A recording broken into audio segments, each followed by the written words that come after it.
Somewhere in every family, there is a box of index cards with handwriting nobody has the heart to throw away. You know the box. Maybe you can see it right now. The tin one with the painted roses on the lid, slightly dented on one corner from years of being slid on and off the counter, or the wooden one with the small brass latch that always needed a firm, particular R press to close. Maybe it is still sitting on the counter in the house where you grew up. Maybe it is in a cupboard in your own kitchen now, tucked behind other things. The kind of thing you move to get to something else without really looking at it, because looking at it takes something out of you. Maybe you wrapped it in a cloth and put it in a drawer years ago. Too precious to leave out in the open world, too full of the past to be treated like an ordinary object. If you close your eyes right now, you can almost feel it in your hands. The weight of it, heavier than you expect, full of years. The smooth, cool metal or the warm, slightly rough grain of the wood. And when you lift the lid, there is that small sound, that soft creak, that slight resistance of the hinge that has opened 10,000 times before you.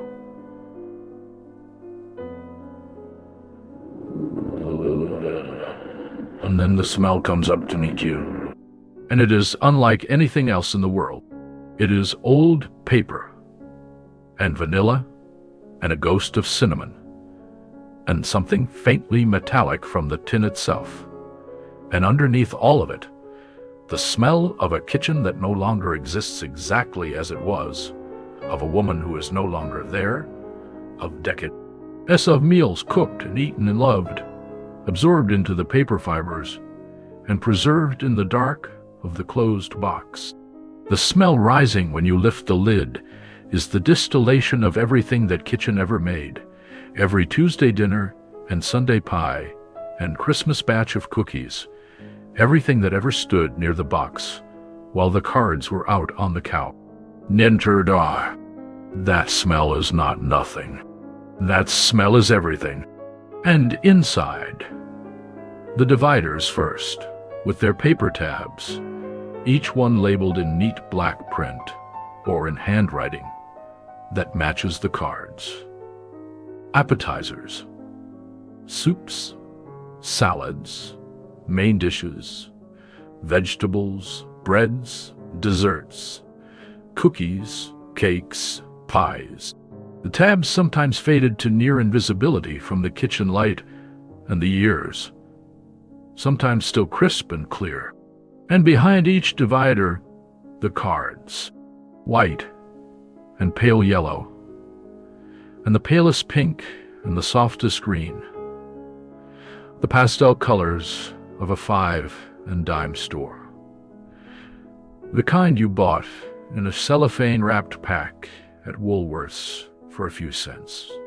Lined on one side, unlined on the other, the stays endured 3x5, or the slightly larger 4x6 that gave a little more room. A small stack of blank possibility, bought without any thought of history. But these are not blank. These are filled. These are covered front and back, and sometimes along the margins in a smaller, tighter hand where the card ran out of room, with the most irreplaceable thing in the world, a woman's handwriting.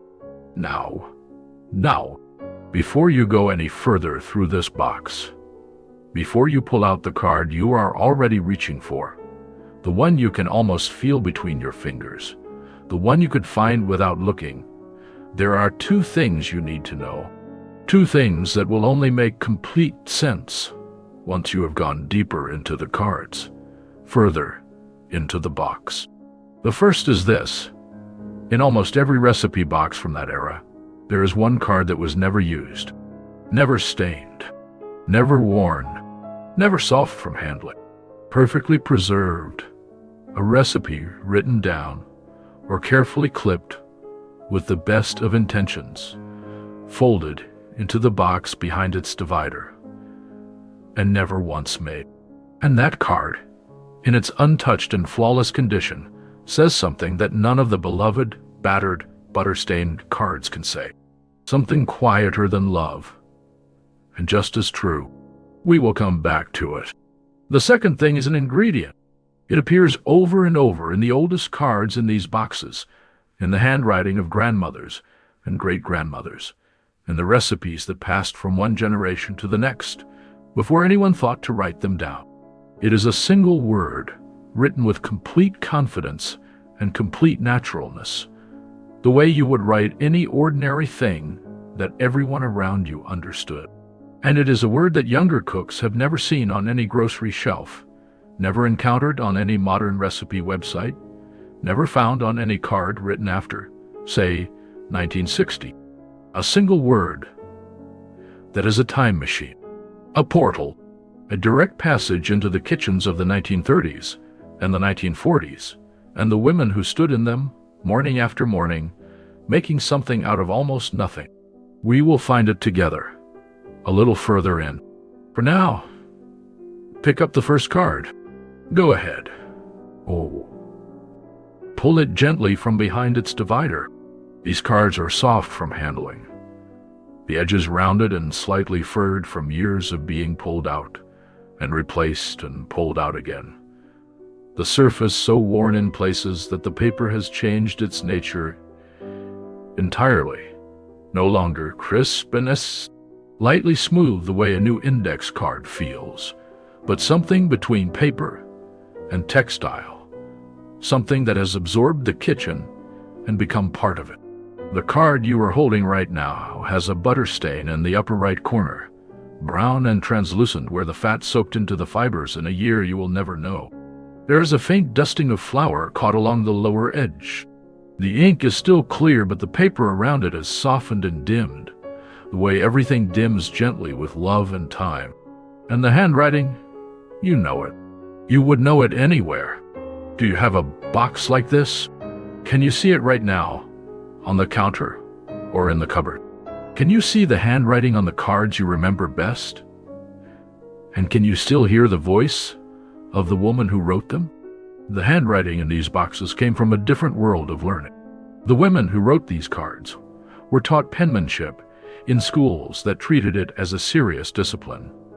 The Palmer method, the loops and slants drilled into fingers that held the pen at the prescribed angle, the letters made with the motion of the whole forearm, and not just the cramped movement of the wrist and fingers.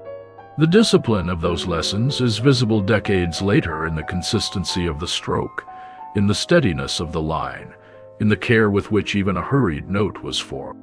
A woman who learned to write in 1928 or 1934 or 1941 wrote with a particular grace and intention, even when she was in a hurry, even when she was writing.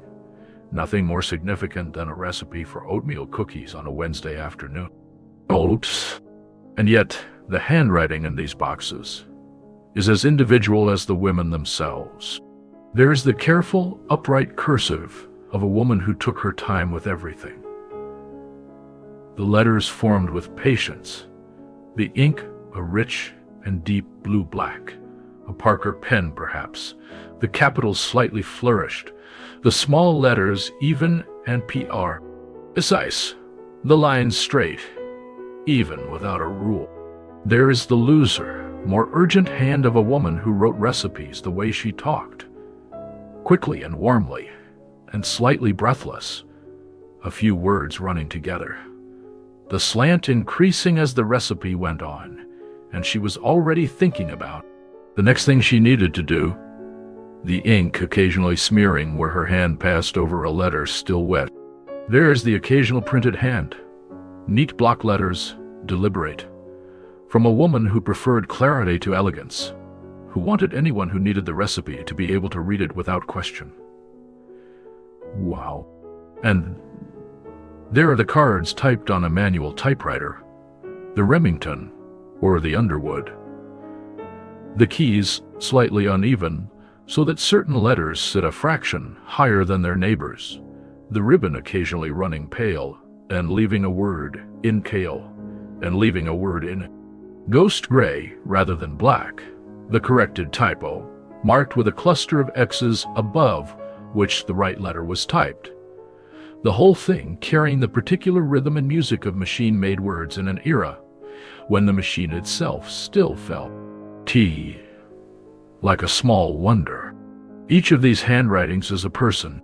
Each is a life, compressed into the letter forms of a recipe.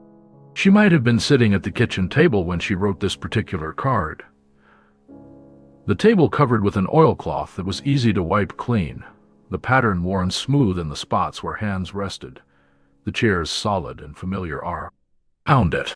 Or she might have been standing at the counter, the telephone receiver tucked between her shoulder and her ear, the cord stretched taut across the kitchen from the wall-mounted phone, a neighbor's voice reciting the recipe while she pressed the card flat against the wall and wrote as fast as she could, the handwriting looser and more slanted than usual, the card held at an angle.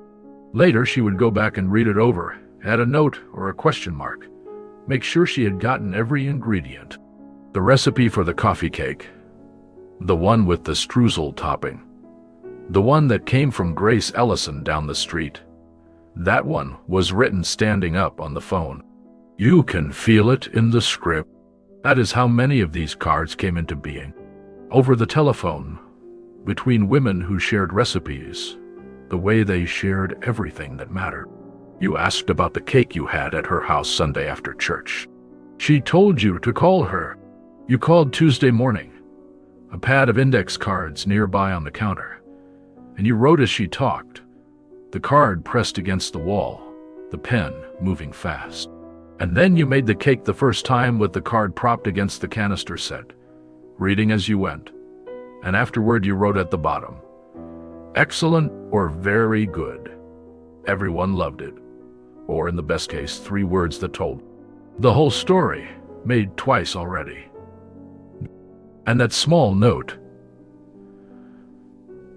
that private practical annotation added after the fact, in your own hand, at the bottom of someone else's recipe, is the beginning of what turns these cards from recipes into something else entirely.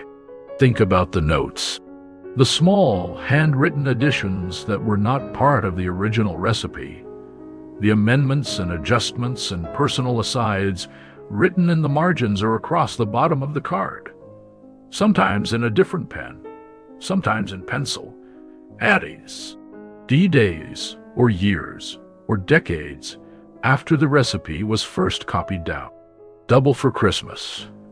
Use real butter, not margarine. Jimmy's favorite, always make 2. Less sugar than it says, we found it too sweet.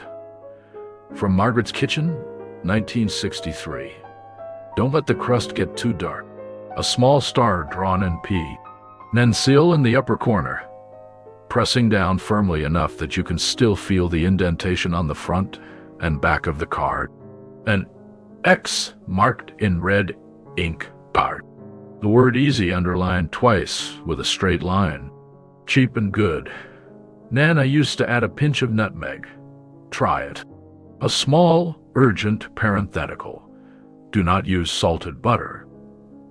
And written at the very bottom of one card, in pencil, in handwriting that might be a daughter's or a granddaughter's, added long after the recipe was first written. This was your great-grandmother's. Don't lose it. These notes are not cooking instructions. They are a light. Every annotation is a decision preserved, a private moment when a woman stood at the stove or sat at the table and thought, I need to remember this. She wrote it down not for posterity, not because she imagined anyone would be reading it 60 years later at the kitchen table, with a feeling in their chest like something breaking open. She wrote it down so she would remember next time. And because she wrote it down, because the small and impermanent act of putting pen to paper survived all the impermanence that surrounded it. The houses sold, the neighborhoods changed, the families scattered, the women themselves gone. We can read it now, and it is the closest thing to hearing her voice that we will ever have. Don't overmix. she wrote on the card for the chocolate layer cake. Just that. 2 words added in pencil, added later than the rest. The pencil slightly smudged where her thumb rested against the card. She had overmixed it once. She had stood at the bowl with a hand mixer and watched the batter go from silky and glossy to thick and grainy, and she knew what had happened. And she made a mental note that she then made a physical note, because mental notes have a way of vanishing, and she never told anyone she wrote it. It was just a reminder to herself on a recipe card. It was just a recipe. But it is not just a recipe anymore. It is her voice, in 2 words, still warning you, still telling you what she learned, still reaching across whatever distance there is between then and now. Don't overmix. The cards that were used the most are easy to find. They rise to the top of the pile the way beloved things do. The edges are softest and most worn. The paper has changed character. Where an unused card is still crisp, a beloved card has become something altogether different, something that absorbed the kitchen over decades. The surface has the texture of very fine suede in the places where fingers touched it 1,000 times. The stains are layered, one beneath the other. A splash of vanilla from the 1950s, underneath a butter smear from the 1960s, underneath a water ring from the 1970s, the concentric ghosts of 100 preparations, a map of every time this came. RD stood on the counter and a dish was made from it. Is there one card, one recipe, that is so stained and worn you can barely read it? And wasn't that always the best thing she made? Look at the cookies section. Pull it out from behind the divider. The cookie cards are among the most loved in every box, because cookies were made in quantity and made often, because they went in tins to neighbors, and to church sales, and school events, and sick friends, because they were what you baked to W. Hen, you needed to comfort a child, or bring something to the potluck, or fill the house with a smell that meant everything was all right. The cards here are the softest, the most worn, the most stained. The chocolate chip cookie card is almost always the most beloved of all. Very likely it is the Nestlé Toll House recipe, the one printed on the back of the yellow bag of chocolate chips, and then copied by hand onto an index card, because the bag would eventually be empty and discarded. But the card would last. There is chocolate on it. Of course there is. The Toll House recipe traveled into millions of American recipe boxes this way. Not from a cookbook, but from a bag, copied in a woman's hand onto an index card, and filed behind the cookies divider, where it has lived for decades. In Canada, the same recipe might have come from a friend's card, or from a clipping out of Chatelaine magazine. In Britain, where chocolate chips were harder to find in the late 1950s and early 1960s, it might have arrived as a novelty, brought back by someone who had traveled, found in an American women's magazine that had made its way across the Atlantic. But wherever it came from, once it was in the box, it belonged there. It was her recipe now, her card, her handwriting, her stains. The clipped recipes are in the box too, the newspaper columns, and the magazine cutouts, glued or taped onto fresh cards with the care of someone who wanted them to last. The newsprint has yellowed to the color of old honey, brittle at the edges, the tape brown and crumbling, sometimes fallen away entirely and leaving only the ghost of its adhesive on the card. Some of these clippings still carry the newspaper's name at the top, or a date in small printed type. From the women's page, November 14th, 1961. Others came from the food pages of Good Housekeeping, the photographs still bright in that particular mid-century way. The gelatin salad gleaming under studio lights, the roast surrounded by perfect vegetables, the pie with its crimped and flawless crust, a world of food that aspired to elegance and achieved instead a kind of warm and abundant beauty. Good Housekeeping, Ladies' Home Journal, Paul's. These were the books of the kitchen, and women read them with attention and purpose. They clipped the recipes they wanted to try and tucked them into the box, or pasted them onto cards, or folded them small and slipped them behind the right divider to wait their turn. Some of these recipes were developed in the Good Housekeeping Institute, tested in a professional kitchen in New York by women who thought carefully about what worked and what didn't. But other clippings came from the reader contributions columns, recipes submitted by women just like the ones who clipped them. Mrs. Elizabeth Holt of Dayton, Ohio, who sent in her best apple cake to the October 1962 issue, whose name now appears on a yellowed scrap of newsprint tucked behind the cake's divider in a recipe box in a town Mrs. Holt never heard of. The recipe made and loved and annotated and made again and again by a woman she will never meet. This is how knowledge traveled between women, not through publishing houses and libraries and official channels, but through their hands.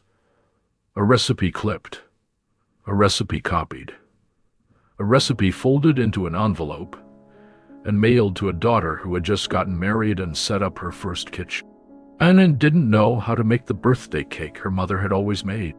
The recipe sent in the envelope like a piece of home, like a mother saying without ceremony, "Here's what you need. Here is how you do it. Here is the taste of your childhood to take with you into your new life." Some of those mailed recipes are in the boxes now. You can sometimes tell. The fold lines are different from the handling creases. The card arrived already folded in thirds or quarters like a letter, and was unfolded and placed in the box, and never fully flattened itself again. The paper holds the memory of the envelope, the crease lines running cleanly across the handwriting. Sometimes there was a note accompanying it, a few lines on a separate piece of paper, but the note is long gone. Only the recipe remains. What was the one recipe in that box that was so good, so beloved, that it was never allowed to be changed? And then, tucked at the back of the bread section perhaps, or behind the main dishes divider near the oldest cards, there is the other kind. The ones that came not from any magazine or newspaper or package back, but directly from a grandmother, or a great aunt, or a neighbor who had been making this dish since long before the war. These cards are different. You can feel it before you have read a word. The handwriting on these oldest cards is from another era entirely. The cursive is from the 1920s or the 1930s. Slightly different letter forms. The capitals more ornate, the connecting strokes longer and more deliberate. The pen held at an angle that was taught differently from the one your mother learned. The ink has faded from black to a warm brown. Not the reliable permanence of a ballpoint, but the slow oxidation of a fountain pen filled from a bottle of blue-black ink, the color shifting as the decades passed and the paper aged around it. Some of these oldest cards are not index cards at all. They are torn from a notebook, or cut from a sheet of writing paper, or written on the reverse of an envelope, the improvised medium of a woman who needed to write something down right now and use what was in front of her. And sometimes on these oldest cards, there's a note in different younger handwriting, a daughter's hand or a granddaughter's, added later, when someone looked at the card and understood for the first time what it was. Forewords written in pencil or in a newer ink, small and deliberate at the bottom of the card. Don't lose this one.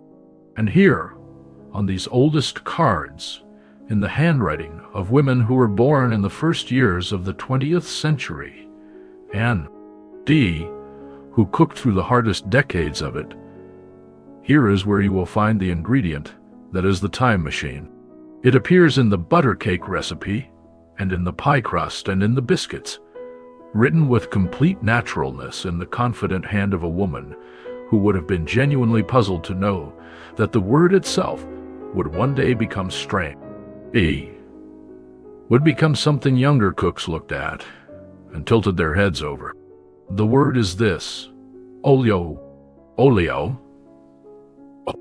It sounds like a melody or a brand name or something from a botanical catalog, and in a way, it was all three at different moments in its history. In the kitchens of the 1930s and 1940s, and well into the 1950s, olio was margarine. It was the butter substitute that had been sold in America since the 1870s, made first from beef fat and later from vegetable oils, cheaper than butter, more available than butter in the lean years, rationed alongside butter during the war, when both were precious and neither was plentiful. In some states during those years, it was sold in its natural white state, the color of lard, not of butter, with a small orange capsule of food dye packaged alongside it, which you had to knead into the solid mass yourself until the color spread through evenly. And it looked more or less like the thing it was trying to be. Women kept olio in the icebox and used it for everyday baking without ceremony or explanation. It simply was what you used. It was in the pantry. It went in the batter. And then gradually, the word retreated. Margarine became the standard term, then became ubiquitous, then became contested, then fell in and out of fashion. The word olio withdrew into the vocabulary of an older generation, into crossword puzzles, into old cookbooks, and into these recipe cards, where it sits in the handwriting of grandmothers and great-grandmothers with complete confidence. With complete confidence, aiding to be read by someone who has to pause and think. When you find olio on a card, you have found the 1940s. You have found the Depression, and the rationing, and the careful, resourceful household economy of a woman who made beautiful things out of modest means and never once called it anything more than cooking. One word, 5 letters, and suddenly you are standing in her kitchen in the year she wrote it. The oven warm and the olio softening on the counter. The cards from those years, from the Depression and the war years, are among the most remarkable in any box. They were written in scarcity, and they describe a kind of abundance that has nothing to do with ingredients. The wacky cake, known also as the Depression cake, the crazy cake, the chocolate dump cake, the name varying by household and region, is the most famous example of this. It required no eggs. It required no milk. It required no butter or oleo. It used vinegar and baking soda together for the lift that eggs would normally provide. It used vegetable oil for the fat and water for the liquid. It was mixed directly in the baking pan so that there was no bowl to wash afterward. And it made a cake that was moist and dark and unreasonably, almost defiantly good. A cake born from necessity that outlasted the necessity and survived into decades of abundance, made by women who had plenty simply because it was wonderful. Because it worked, because it was theirs. The woman who first made this cake in 1933 was not thinking about the future. She was thinking about flour and whether the canister would last until payday. She was thinking about her children and about Sunday and about what she could make that would feel like something. She wrote the recipe down on whatever paper she had, so she would have it again. And the recipe moved forward from her hand, copied by a daughter, given to a neighbor, pasted into a scrapbook, tucked behind a divider in a metal box, traveling forward through decades of plenty, carried by women who never forgot where she came from. The cake outlived the hunger that made it. The recipe outlived the woman who wrote it. Isn't that something? The community cookbooks are in or near the box too. The spiral-bound books assembled by the Ladies' Aid of the First Methodist Church or the Junior League of wherever, or the PTA, or the Fire Department, Women's Auxiliary, the mimeograph. Title, page, followed by pages of recipes submitted by the women of the congregation or the organization, each one attributed clearly by name. Mrs. Robert Henderson's best ever brownies, Betty Carlisle's never fail pie crust, Dorothy Marsh's Saturday night baked beans, Helen Vogt's Christmas stolen, her mother's recipe from Germany, 1907, the names, the beautiful, irreplaceable names. Mrs. Robert Henderson, identified by her husband's first name as women so often were in that era, her identity in the community index tied to his, even while her brownie recipe, the one she had been perfecting since 1946, stood entirely on its own. Betty Carlisle, whose pie crust was so reliably perfect that women called her in the weeks before Thanksgiving to ask again about the secret. Was it lard or Crisco? And how much ice water exactly?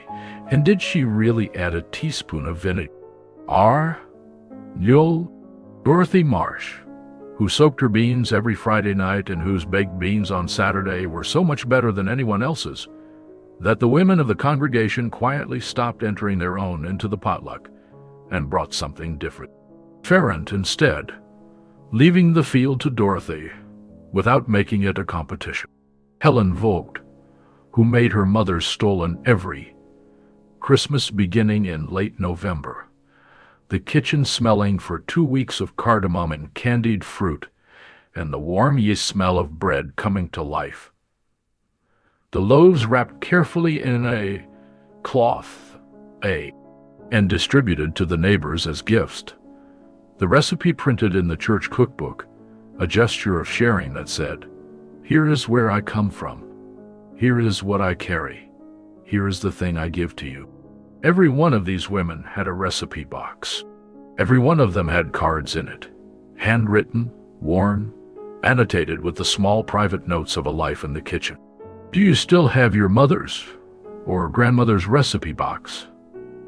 And when did you last sit down and go through it, card by card? The pie crust cards deserve their own moment in the box, their own careful consideration, because the pie crust was a measure of skill and confidence in the kitchen in a way that almost nothing else was. It was the thing you either had or worked toward your whole life. The women who had mastered it guarded their recipes with a mixture of generosity and a subtle, earned pride. Yes, here is the recipe, but you understand, there are things in this that can't be written down. The secret was the fat. Lard, cold from the icebox, cut into the flour quickly with 2 knives or the fingertips. The pieces left the size of small peas, the fat not worked too fine. Some cards specified Crisco, which had been reliably available since 1911, and which many women preferred for its consistency. A few very old cards still said lard without apology. The ice water was added a tablespoon at a time, barely enough, the minimum that would bring the dough together. The spoon moving through the flour and fat in a folding motion, not stirring, encouraging rather than forcing, watching for the moment when the mixture began to hold when pressed. Too much water in the crust would be tough. Too little, and it would crumble. The moment of rightness was a feeling, not a measurement, and you could write it down, but you could not fully convey it. Some cards have the complete recipe and the instruction. Some have the recipe and no instruction at all. Because the woman who wrote the card knew the method the way she knew her own name, in her hands and her arms, and the particular attentiveness she brought to that cold bowl on a November afternoon, and she assumed that anyone who would be making a pie crust already knew the method too. These cards, the ingredients without the instructions, are among the most moving in any box. They are the skeleton of a knowledge that lived in the body, transmitted from hands to hands across a kitchen table, learned by watching and feeling and failing and trying again. And the card is only the list of materials for a building who, say, architecture, existed entirely in muscle memory. To make the recipe work, you needed to have been in that kitchen. You needed to have stood beside her. Why? There is a child in almost every recipe box story. A child who was in the kitchen, watching during the years when the box was being actively built, card by card, clipping by clipping, annotation by annotation. The child who stood on a chair to reach the counter, or who sat at the kitchen table doing homework in the lamplight while dinner was made around them, or who was handed a wooden spoon in a bowl and told to stir until it was smooth and Saint Ired, and felt the thickening of something that would become dessert. That child is very often the person who has the box now. That child grew up and watched the woman with the box grow old. And one day the box was handed over, not with ceremony, not with a speech, just practically, because someone had to take it, and it might as well be the one who had always asked D for the recipes, the one who came home for holidays and wrote things down in a small notebook. And the weight of the box felt different in adult hands than it had in the kitchen of childhood. Heavier. View. Not because more cards had been added, but because something in the understanding of what the box was had shifted irrevocably. Sometimes the handover was gentle and deliberate. The box passed across a table with a hand placed on top of it, and a few words said quietly.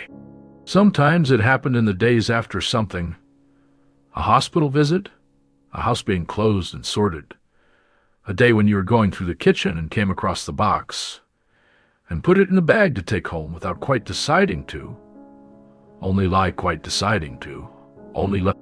knowing you couldn't leave it behind.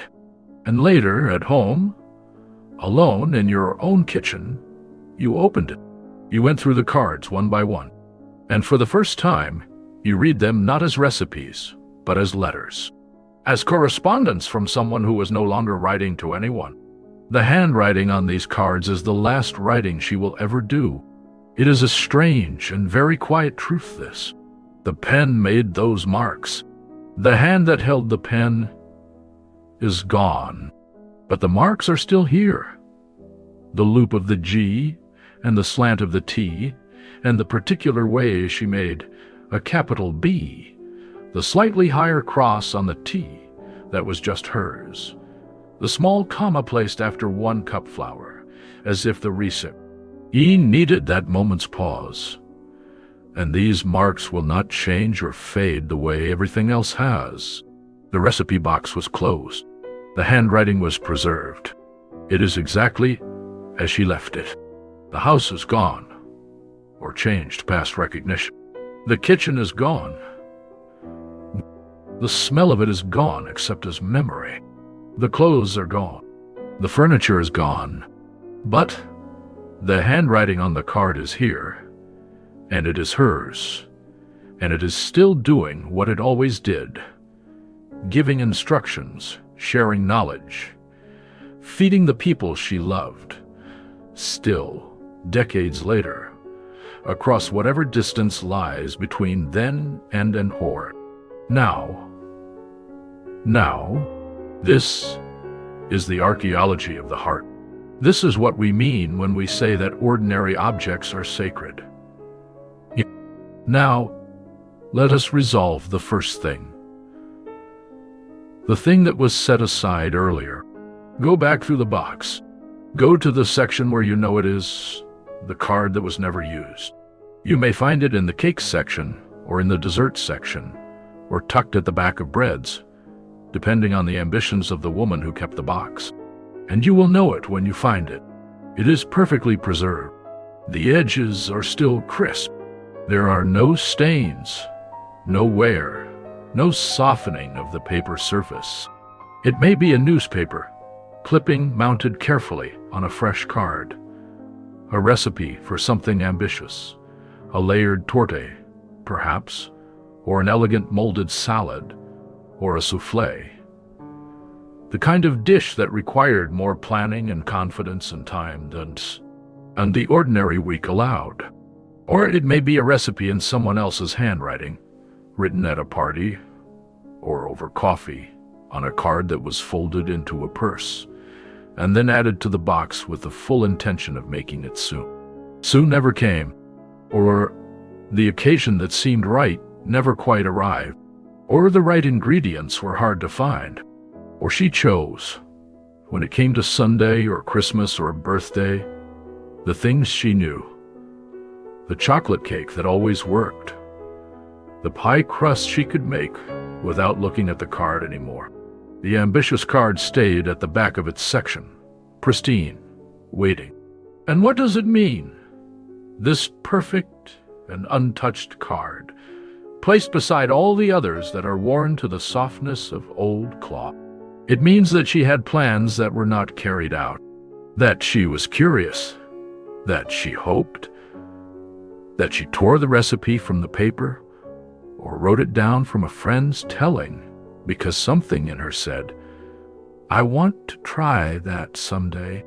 The box held not only what she made, but what she imagined making. The meals she intended to cook, the ambitions that lived, preserved, and patient, in the back behind the dividers. The unused card is hope. The stained card is love. Both of them are in the box, and both of them are hers. There's a particular kind of recipe found in these boxes that appears each autumn like a rite, the Christmas baking list. Not always a card, but sometimes a separate sheet of paper, or the inside back cover of the recipe notebook, or a list written in October on the first page of a small notepad and consulted for the next 6 weeks. The list is dense and purposeful and organized by a logic only its maker fully understood. Fruitcakes first, because they needed to age, wrapped in cloth, dampened with brandy or rum, stored in a tin in the cool of the cellar. Then, Spritz cookies, rolled sugar cookies for the children to decorate, Pfeffernüsse, the small peppery rounds from a German grandmother's recipe, shortbread, date squares, rum balls, rolled in powdered sugar, divinity, which required a dry day because humidity was the enemy of divinity, fudge,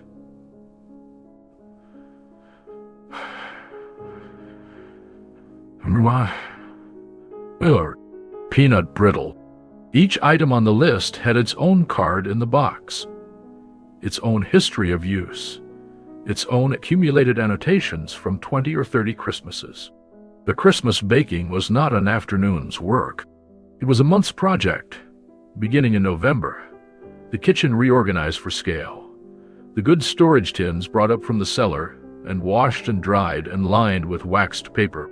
Butter and sugar and flour were bought in larger quantities than usual. The special ingredients were gathered with particular care.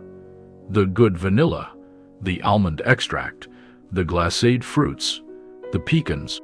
The children were recruited for the repetitive parts, pressing the Spritz cookies through the cookie press onto the baking sheets, cutting the rolled sugar cookies with the metal cutters that came out of the drawer once a year, rolling the flour once a year, rolling. Rum balls in their coatings of powdered sugar or cocoa powder, their hands coming away white or dark. The kitchen smelled like Christmas for weeks before Christmas came. This was labor. No be, no brother de robe, da. Let that word sit for a moment and be fully considered. This was skilled and sustained and physical labor performed almost entirely by women, celebrated by everyone who ate the results, and rarely by anyone who acknowledged the work. It was never called labor. It was called baking. It was called Christmas. It was called what you do, what the household required, what you gave to your family and your neighbors and your church, without expecting thanks, because thanks was not the point. The recipe box is the archive of this labor, card by card, year by year. The worn and stained condition of the most used cards is the only monument this work has ever been given. We do not think of stained index cards as monuments, but that is what they are. The spiral-bound notebooks deserve their own attention. The notebooks that some women kept instead of or alongside the recipe box. Not a box with dividers, but a book. The pages filled in order, recipes entered as they arrived. September 1959. From Mrs. Albert's Bridge Club, February 1961. New Year's Day, 1963. Julia's mother's recipe. To read through one of these notebooks is to read a kind of diary. The cooking life of a household, written in the sequence of its discovery. The new recipes appearing as the family grew and changed. The old ones annotated as tastes evolved. The whole accumulation becoming a document that no one planned to write, and everyone is glad to have. Some women kept both. The box for the workhorse recipes that needed to be findable immediately, and the notebook for everything else. The experiments, the company dinners, the things made once that might be made again. The notebook is the daybook of the kitchen. The box is the ledger. And the scrapbooks, the beautiful and hopeful scrapbooks, pages of magazine clippings glued or taped in place. The photographs of dishes arranged beside the recipes for them. The whole project constructed with the care and pleasure of something made for the love of it. These scrapbooks represent the most aspirational version of the cooking life, the version where everything was beautiful and well lit and served on the right dish at a properly set table. The good housekeeping version, the world where the aspic came out of the mold in a perfect gleaming shape, and the Jell-O salad stood upright on its bed of lettuce. And yet, beside the clipping, in the margin or at the bottom of the page, written in her own hand, not as good as the picture, or the family didn't like the aspic, back to a regular salad, or, memorably, too fussy, never again. These small, handwritten deflations of aspiration are among the most honest and most human things in any kitchen archive, and among the most beloved. She tried. She assembled the mold and waited for it to set and turned it out onto the plate, and it was not as good as the picture. She wrote it down, and then she made the potato salad, the one she always made, the one on the card so worn it barely holds together, and everyone ate it and asked for more, and someone said, as they always said, "This is the best." When the last person who remembers her is gone, what will speak for her? And could it be these cards, with her handwriting, her stains, her small, penciled notes? Think about that. Let it be there for a moment, fully thought about.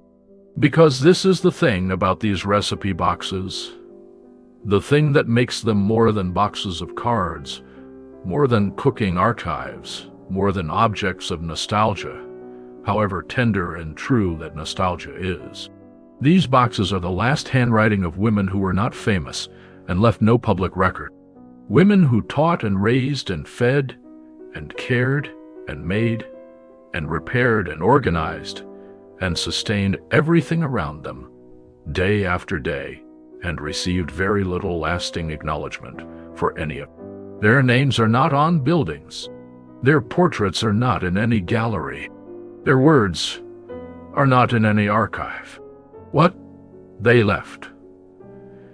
In many cases, the only physical evidence that survives of their particular presence in the world is a box of handwritten, stained recipe cards and the memory of everything that was made in the kitchen. The handwriting on these cards is the trace they made with their own hands. The same hands that kneaded the bread and crimped the pie, and stirred the fudge through the stages of its setting. The same hands that held a child who was sick, and braided a daughter's hair, and wrote out a check at the grocery store, and planted the garden, and signed letters, and made beds, and set tables, and cleared them, and made them again. The same hands. The pen made the same motion that the wooden spoon made. The same practiced, confident motion of a woman who knew what she was doing, who had done it 1,000 times, who would do it again, or thought she would. And then she didn't, and the box was closed, and the handwriting stayed.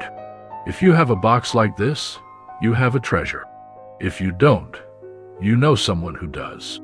And if the box is sitting somewhere you haven't opened in years, a cupboard, a closet, the back of a shelf, there's something worth saying quietly to yourself right now.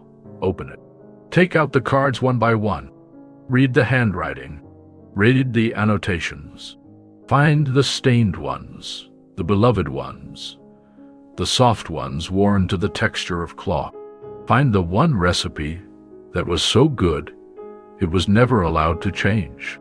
Find the unused card, perfect at the back of its section, still carrying its hope. Find the oldest card, the one in the oldest handwriting, the one that says Oleo where later cards would say margarine, the one that is a time machine disguised as a biscuit recipe. Read the recipe aloud. Say the ingredients in her words, in the order she wrote them, in the rhythm of the handwriting. 1 cup of sifted flour, half a cup of oleo, soften.